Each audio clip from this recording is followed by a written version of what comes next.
I don't know how he does this. He can make any sound out of his mouth become an instrument that cannot be replaced and that cannot be replicated. Hello everyone, my name is Josh. I'm an award-winning video editor, and today I'm finally getting into the tale of Jenny, Screech, and Violet by Ren. This was heavily requested in the last video in the comment section, so it's also a 13-minute video, so this will probably be a long one, just a heads up. So hope you guys are ready. I know I am. Let's get into it. So before we actually begin here, I do want to shout out the sponsor of this video, Opera, the internet browser. If you guys could check out this little commercial that I did, I would greatly appreciate it. It helps the channel out, and thank you for watching. Hey, what's going on, man? Oh, nothing! Just browsing the web. What? I'm browsing on Opera, where I can pop out and control videos while surfing the web. I can also customize the theme, like this ever so calm Aurora theme, animations, and even Sounds! Okay, I get that it's really cool and I know you like the browser, but everyone that uses Opera doesn't sing like that. Did someone say surfing the web without interruptions? What? No, no one. Because Opera teamed up with Spotify, giving you 3 free months of Spotify Premium!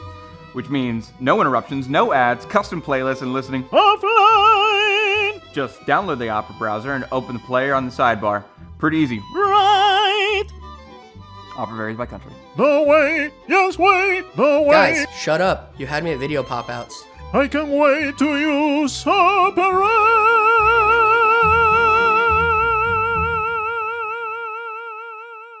All right, guys, welcome back. It's an awesome browser. I love it. I've been using it since they reached out to me, and I was like, whoa, why have I not been using this? So it's actually pretty sick. So if you guys want to check more of that out, go to their website. It is linked in the description below. And thank you guys for watching that. So let's get into this.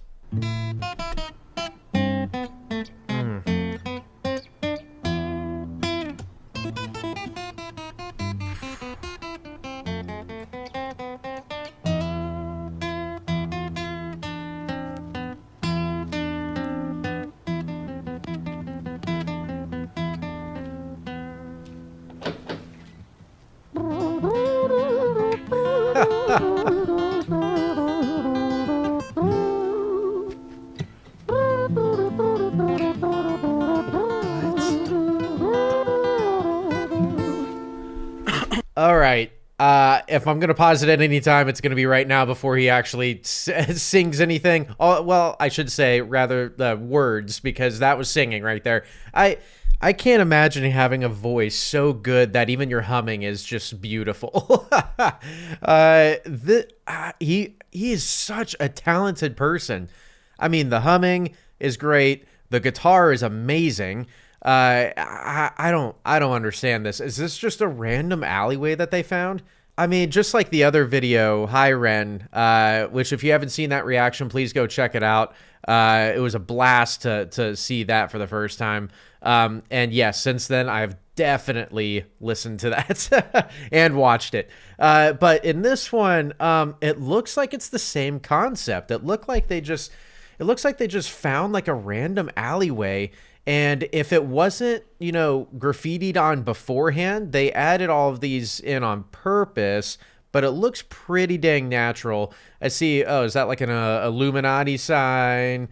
I mean, all of these have to have some sort of meaning behind them, or they don't, and it's just a random alleyway. They actually found kind of the perfect alleyway. So this is a perfect example of what's called leading lines. And I know I've mentioned this in past reactions that I've done, but the leading lines in this are great right here in this shot. Actually, if you see this framing right here, all of the lines that you see are aiming straight towards him. So the focus is on him. And also this backlight right here is great. It's a different color temperature of light, so that breaks up the scene a little bit to just, rather than all just being yellow.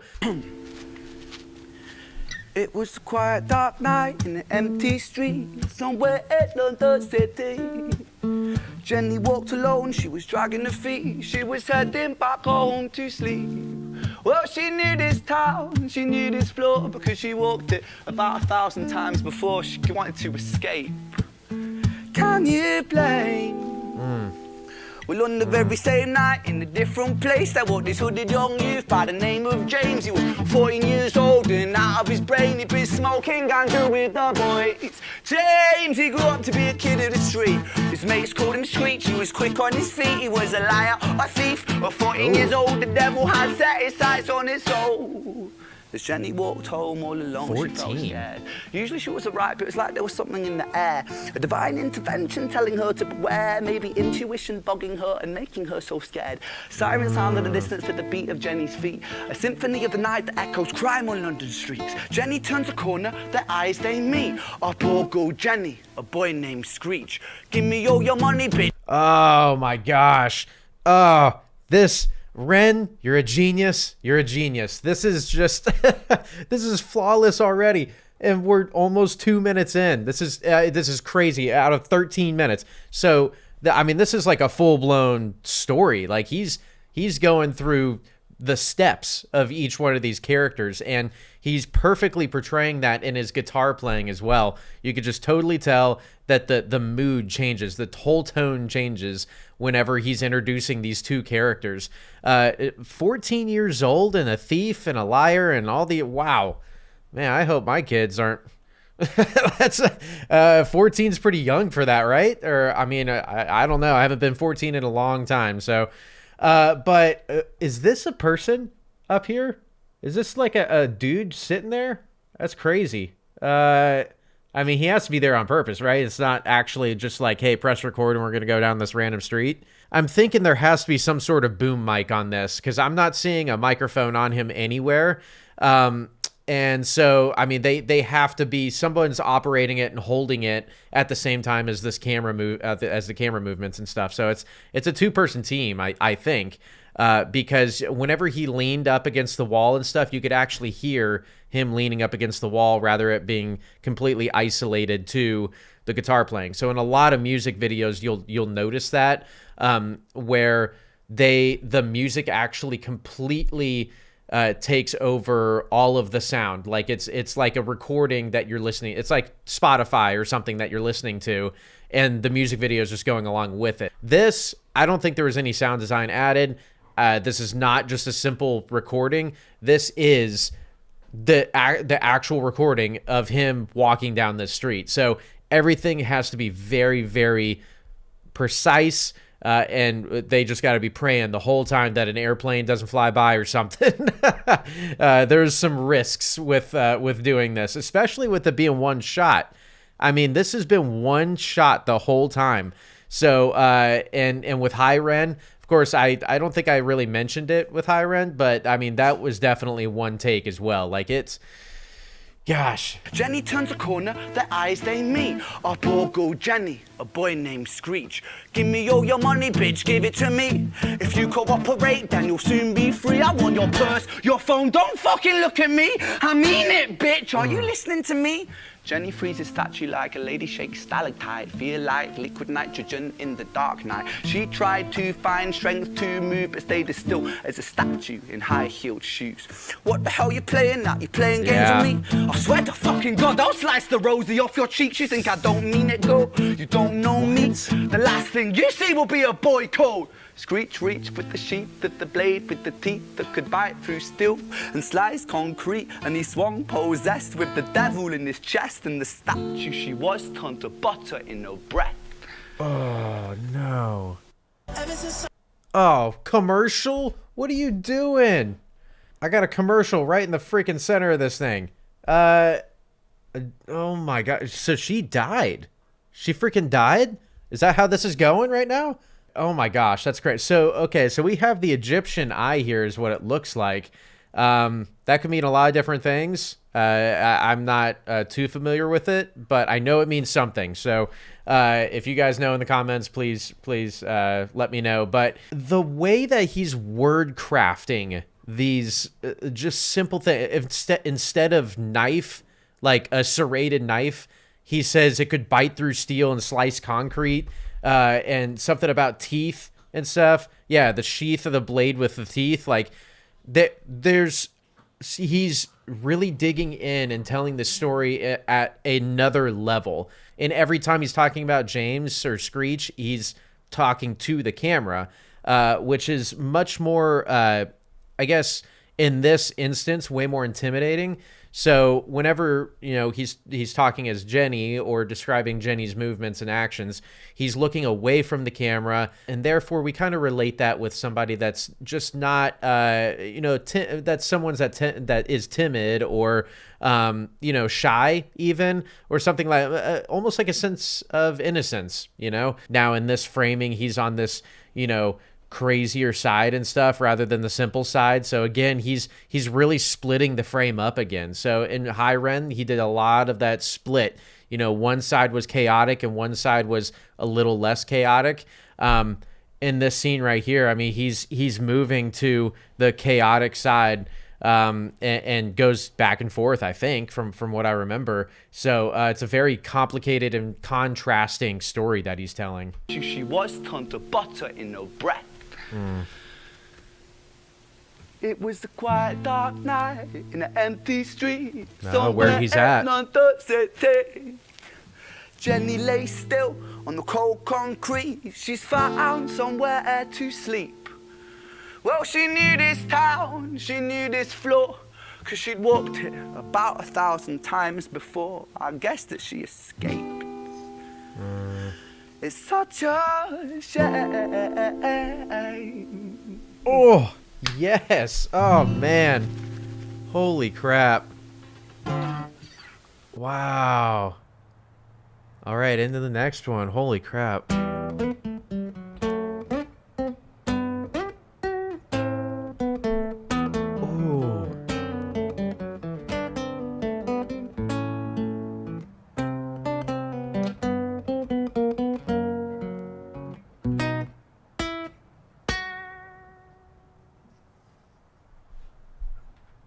Oh my gosh. Oh my gosh. Okay. Stopping right here before we get into this one. Tale of Jenny, great. I loved it. It was very simplistic. It was all one take. Amazing. Natural sounds. Everything about it was 10 out of 10. That was crazy. This one is a lot more, I guess, intense in a way with the guitar playing, and I can pick that up because this is the tale of Screech, I think, right? I'm assuming that because it faded to black and it's a whole different thing and all of that. So this framing right here is amazing. You'll see this a lot actually in movies and stuff. And so with the camera angle looking up, we get a lot more of a dominating figure is what it is. And so this makes the person look bigger, looks more in control, I guess, or more, like just bigger in general. Everything is framed up perfectly. We got that, again, with a different color light up here to separate that background. Usually you would kind of go the other way around where it would be darker back here and lighter in the front.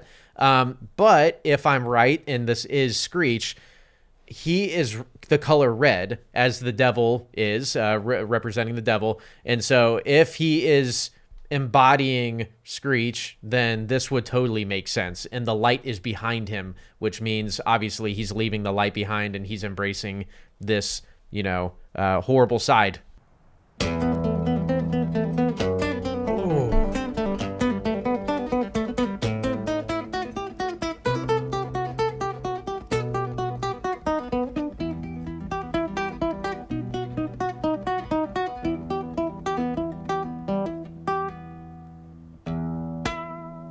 Yes, Screech's tail, okay.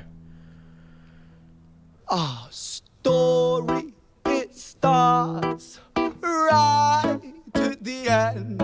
At the life of poor Jenny. She did die. Clocked out like Big Ben. This Screech, dear boy, where did he go? He melted into the black night just like snow. What? Patrick, man. Let me in, please open the door. I think I fucked up Patrick, really fucked up, man. I'm not sure. I got crazy, left this lady lying still on the floor. I think I killed her, Patrick. Come on, man, I can't knock no more. But Screech kept on knocking till his knuckles became sore. But there's no sign of Patrick down at number 54. No refuge for our villain, for the bitter hands of fate, with something far more sinister in mind that does away.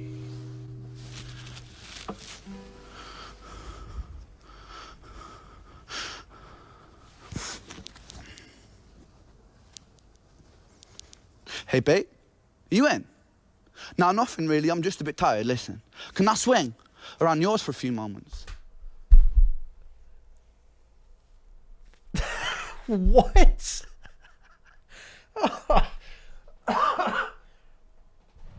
I literally cannot speak right now. I have never in my life seen anything like this. That's this is insane. He's literally, I mean, he's not actually calling. He can't be, right? I mean, that's, but it's just so out of left field, and we're actually like completely, taken by the story already. And then he does this.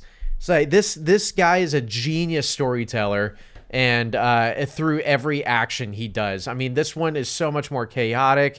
Everything is a different tone of red. Everything is darker. I think they purposely use the camera that doesn't have a lot of dynamic range, because they want it to be so punchy and so contrasty and very uneasy. Because if you had a better camera with like a lot more dynamic range, you'd be able to, at least in the color grade, maybe it's a really good camera and they color graded it this way, but just to have those really darks just really not stand out. That's the purpose of this right here, because we want it to make it look natural. We want it to be uneasy, and that's a perfect way in doing this in this dark alley area, wherever he's at. The way that he knocks and incorporates that into the song as well is flawless. Like, that's crazy. Look at that. The chaos in this shot right here, just in this frame right here, is perfect. And he's so well lit too, with the lighting shining him here and the red right here. It's just really, this guy's torn, and he in this case is Screech, I think, and he's not knowing what to do. Like, everything just slapped him in the face. He's like, I just killed a woman. Like, what am I going to do? And so maybe this is him kind of realizing, especially with this lighting right here, him realizing what he's done. And so he's walking toward the light now. Where did you go? Where did he go? And looking out into the void right here, the framing, the light. Oh my gosh. This is just, we're halfway through this thing, and it's one of my favorites. Nah, nothing really. I'm just a bit tired. Listen, can I swing around yours for a few moments? I just really miss you, babe. What the fuck do you mean you're busy? You fucking bitch! For fuck's sakes! What? Siren sounds approaching like a banshee in the night. The shrill cry of justice cutting like the sharpest knife. But Screech was never one to Now the run, knife not one is to turned miss around. a fight. One hand upon his blade, he turned to face the blue lights. Come on then, you fucking cunts, let's fucking have you then. I am Screech, I'm the boss, I'm the ender of men. You think that uniform you're wearing means that you own these streets? These are my fucking streets, and they call me fucking Screech. Richard was an officer who stood at 6'3", working London on the night shift. What he didn't think he'd see was a boy running at him like an animal possessed. With no time to hesitate, he fired 4 bullets at Screech's chest.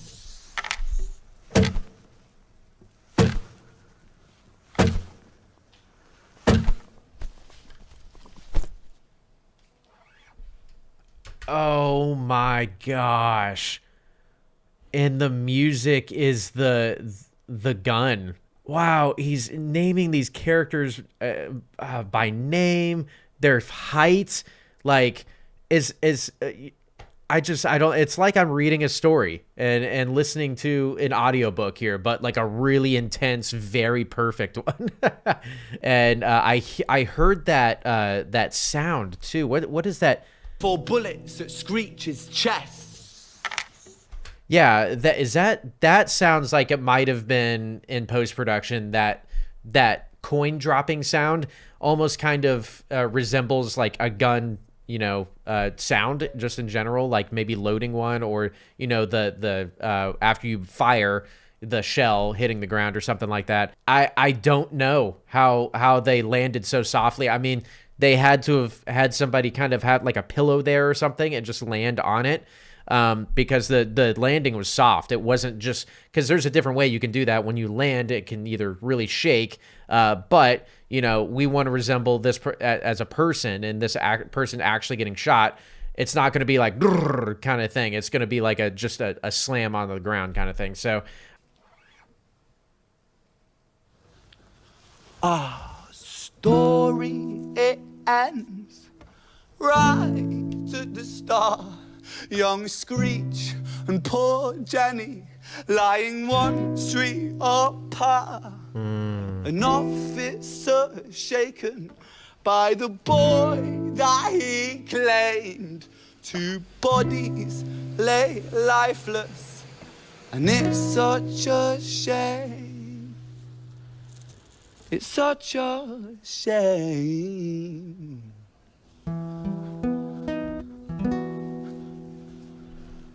and there's that red again with the...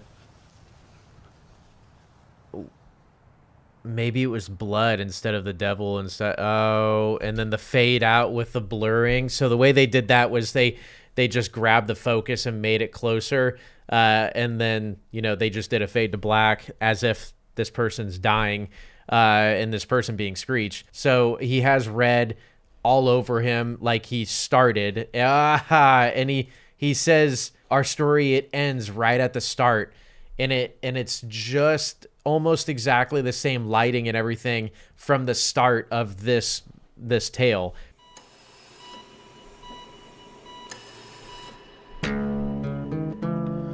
All right. The last one.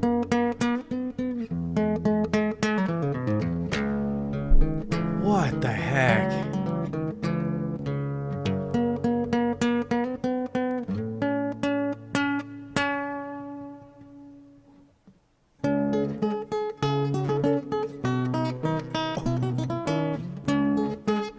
Holy...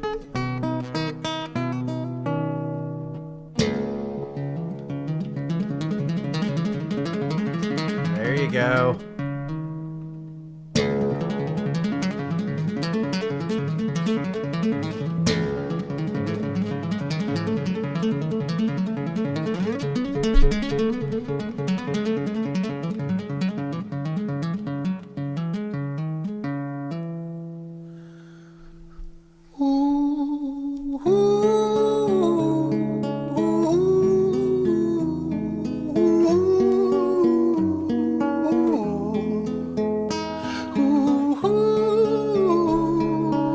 I don't know how he does this. I don't know. I've never heard this from any other artist ever, where it's just he can make any sound out of his mouth become an instrument that cannot be replaced and that cannot be replicated. And like, it's beautiful. His voice is beautiful, and he knows how to utilize it in multiple different ways. And I don't understand. It's insane. This one, I haven't heard the name Violet yet, so I'm not sure. I'm not sure what, like, who this is or anything, but because we've heard Richard, we've heard Screech and Jenny, and I think someone else. Oh, his friend. Oh my gosh, what was his friend name? Patrick. That was his name.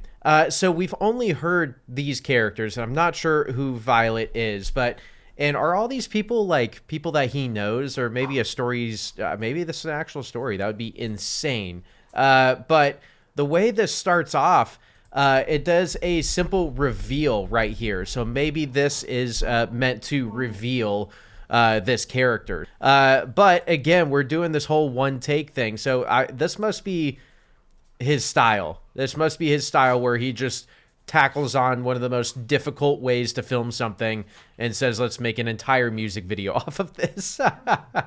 And were these recorded like He looks a little different here. I think it's just a different haircut, but were these filmed separately? I know this smashes 3 of them into one, so I'm assuming that these 3 were, you know, maybe even years apart. I'm not entirely sure. Maybe I should have looked that up, but the fact that he has 3 songs that just continue this story is impressive in and of itself. So, and you could just tell that this one is a complete opposite of the last one, like down to the walls, you know. So the last one was chaotic, graffiti everywhere, red is standing, you know, all of these things literally down to his movements are all completely opposite than what this is.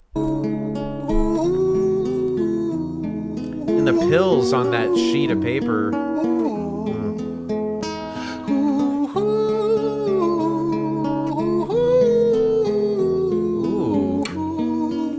going to the minor chord there.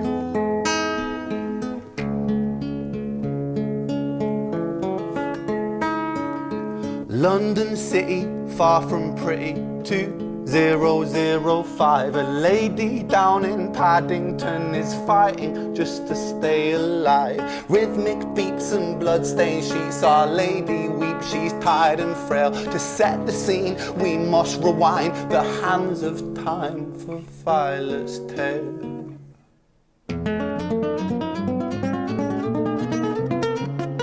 What? He says, let's rewind time for Violet's Tale, and he does this, almost this sound of rewinding. That's, how does he do it? It just keeps getting better, and I love it. I love every second of this. Oh my gosh. Is he talking about Jenny? I don't know. Do these all correlate to each other? This last one's kind of out of left field so far.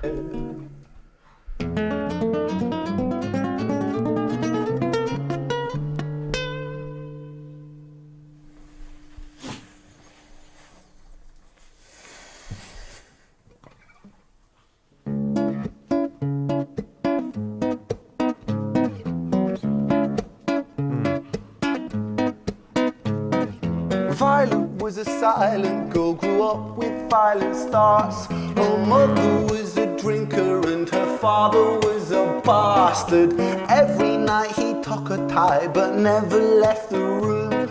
I'll spare you of the things he did, I'm sure her mother knew.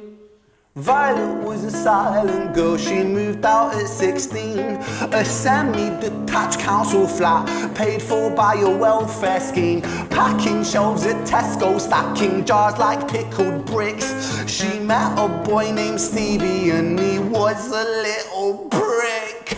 Violet was a silent girl and Violet she fell fast. See, Stevie was a wrong un, but he sure knew how to charm her. Every night he took a tie. That, oh my gosh, that is the most, that's the most messed up thing, ranked. Like, that is, okay, so this is a completely different person. I'm not sure if this is going to connect at all, but there are so many intricate details that he's you know, going through right now and just telling this story. I pray that this is a made up story, because that's I know some people have dealt with that, and it's wrong. It is so wrong. It can mess up in your entire life. Like, it's so wrong. So the audio again is not you know, being put into like post-production or anything. This is actually him in this room, because you can tell the audio completely changes whenever he is this far away right here. The sound is like so much worse, but we can still hear it. We can still hear, you know, all the intricate guitar picks and everything like that, because it carries through the room. His voice is the major thing that changes here. All right, so we have this square right here. This could be resembling of a lot of things, actually. So being inside of the box is instantly what I'm thinking of, where, you know, she's, Violet in this case, is being very reserved, is quiet. Usually if somebody's out of the box, they're crazy and stuff and outspoken and all of that. And number two, I think this is a point where he knows where to stop. So it's kind of like a stopping point and is a visual cue in this case. And then looking back real quick, I see that there is a chord going to something. So it looks like in post-production, maybe the guitar is being recorded onto something and his voice is the only thing that's not. Right? Or is that a mic? Oh, that's a mic right there. Everybody, I'm going to take a step back and say I'm completely wrong here. He is being recorded. That's a microphone right there. How did I not see that? That's crazy. See, Stevie was a wrong and but he sure knew how to charm her. Every night he took her tight but never left the room. History repeats itself, he'd paint her black and blue and dark. She never stood a chance. The devil comes to dance. Okay, if I get one more ad, I'm going to freaking lose it. I guess since I'm being interrupted, I'll just interrupt this. But this poor Violet girl, holy crap. I am so sorry. That's insane. Okay, so right here we have an interesting take on kind of the depths of, you know, a repetitive instance here. So I think that's kind of what we're showing here through visual, is because he's saying history repeats itself and it's dark. Look at what you got. We got a repeating staircase that just keeps on going up and it goes to complete darkness. Oh, okay, so he's going up the stairs here too. Almost like, so going upstairs and the camera angle aiming down as well. Man, Ran, come on. So we got the camera angle looking down, and whenever you have that angle, it diminishes a person in the shot. The person feels smaller. The person feels almost beat down. And then he's also going upstairs, which also is resembling of going uphill battle, going up a uphill battle. Violet, why are you always so quiet? On her bedroom door and he's irate. He's been drinking and smoking, he's up late. And he stands by her bedside, she shakes, but her eyes stay shut. You fucking slut, I know you're up. And he pinches her eyelids and folds them up. Violet, why are you lying to me, Violet? She stays silent, things turn violent. That's the sound of his fists when they fall like a crashing pilot. Hit like hailstones, one to the collarbone, full force, full blown, blood's black bone, crack, knick, knack, paddywhack, one to the jaw and the tooth spat, detached, fist connects and disconnects a bone. A quick deflect to misdirect the blow, but nonetheless his punches met her throat. Such a mess, he's left her bruised and broke. Violet, why you always so silent, Violet? Why you such a little liar, Violet? Do you think I want to do this, Violet? In character, she stays silent. Well, say something, Violet. Silence. Fucking say something, Violet. Silence. Wait. Say something, Violet. Not one word. She stays quiet.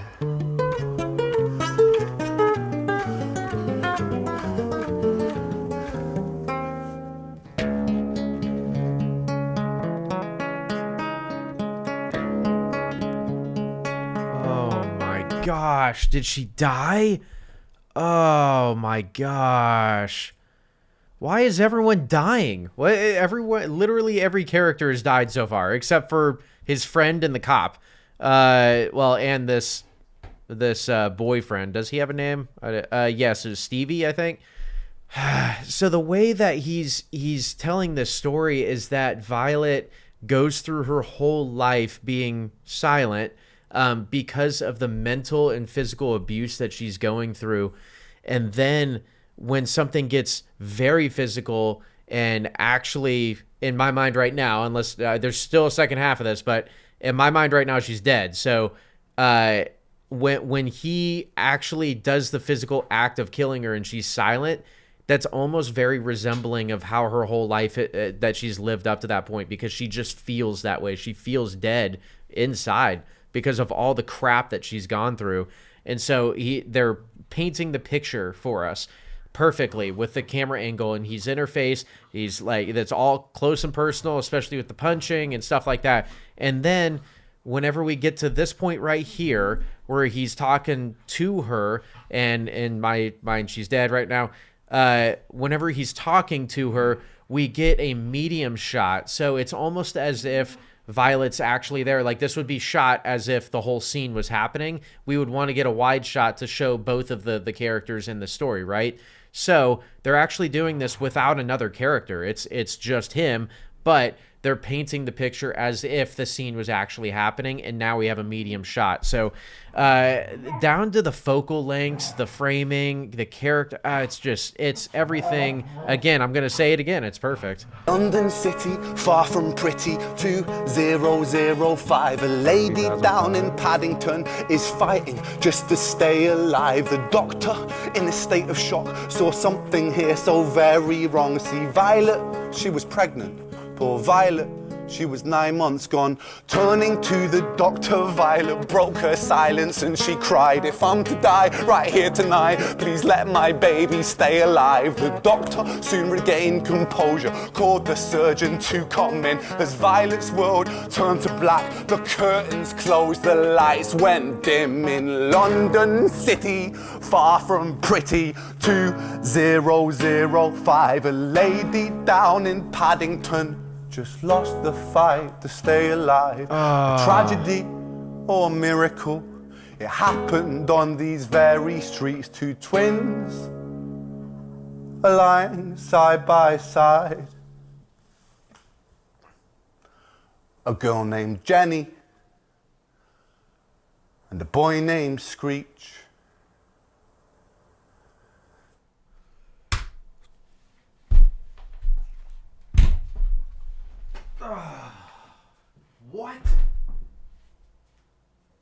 What? No freaking way. No freaking way. Oh my gosh. I was not expecting that. Oh my gosh. Jenny and Screech were freaking twins? Oh, no wonder why. Oh, everything is connecting. I'm getting it. The light bulb is going on. I'm understanding things now. What the heck, people? What? Oh my gosh, check this out. He's wearing red in Jenny's tail. He's wearing blue in Screech's tail. And red and blue make violet or purple. And then also one last thing before I finish this out. Sorry, there's just so much to talk about just from this one frame. We have a literal turn in the road right here, comparative obviously to the story. So when he reveals that, we have this kind of understanding, and then boom, it changes right here. It's everything down to, I'm not sure if that was on purpose or not. That might be an happy accident, but it shows definitely, and how it's a long and dark road back here too. We see that. We have to introduce some lights to show that, but I feel like it would have been even crazier if they were somehow able to turn off these lights back here just to make it go to like a pitch black, like the end. So that was my reaction to the tale of Jenny, Screech, and Violet by Ren. I wouldn't change a single thing about it, and I can say that a billion times over. Everything is perfect in this. Ren is a master storyteller, and we see that perfectly through this, and the cinematographer as well, editor, everyone involved in these projects, they know what they're doing, and the fact that you can create something like this just by a handheld camera and a couple recording things, it just emphasizes, I say this all the time, it emphasizes the fact that you don't need a big budget to make something so good. Everyone, thank you so much again for watching this. Again, thank you, Opera, for sponsoring this video. Check out the link in the description below to check out more from them. And thank you so much for tuning in once again, and have a good one. Bye.